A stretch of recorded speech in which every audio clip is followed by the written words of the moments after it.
ನಮಸ್ಕಾರ ಸ್ನೇಹಿತರೆ, ಸೋಷಿಯಲ್ ಮೀಡಿಯಾದಲ್ಲಿ ಒಂದು ಸುದ್ದಿ ಹರಿದಾಡ್ತಾ ಇದೆ. CSK 2025 ಒಂದು ಲೀಗ್ನಲ್ಲಿ ಬ್ಯಾನ್ ಆಗುತ್ತೆ ಅಂತ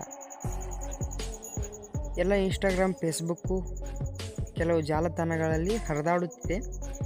CSK ಈ ವರ್ಷವೂ ಬ್ಯಾನ್ ಆಗುತ್ತೆ ಅಂತ. ಯಾಕಪ್ಪ ಅಂತಂದರೆ ಮೊನ್ನೆ CSK ವರ್ಸಸ್ MI ಒಂದು ಮ್ಯಾಚ್ ನಡೆದಿರುವಾಗ ಎರಡು ಪ್ಲೇಯರ್ಸ್ಗಳು ಜೇಬಿನಿಂದ ಜೇಬಿಗೆ ಏನೋ ಹಾಕಿಕೊಳ್ಳುತ್ತಾರೆ. ಬಾಲ್ ಚೇಂಜ್ ಮಾಡಿದ್ರೆ ಮತ್ತು ಏನಿದು ಇಂಟ್ರೆಸ್ಟಿಂಗ್. ಈಗ ಹೇಳ್ತೀವಿ ಕೇಳಿ. ಯಾವುದೇ ಥರದ CSK ಬ್ಯಾನ್ ಆಗೋದಿಲ್ಲ. ಒಂದು ಓವರ್ ಮುಕ್ತಾಯವಾಗುತ್ತೆ.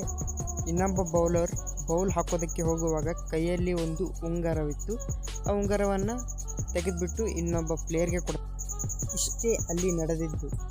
ಸೋಷಿಯಲ್ ಮೀಡಿಯಾದಲ್ಲಿ ಸುಳ್ಳು ಸುದ್ದಿಗಳು ಹರಿದಾಡ್ತವೆ. ಈ ಒಂದು ಟೀಮ್ ಬಗ್ಗೆ ಯಾವುದೇ ಥರದ ಬ್ಯಾನ್ ಆಗುವುದಿಲ್ಲ.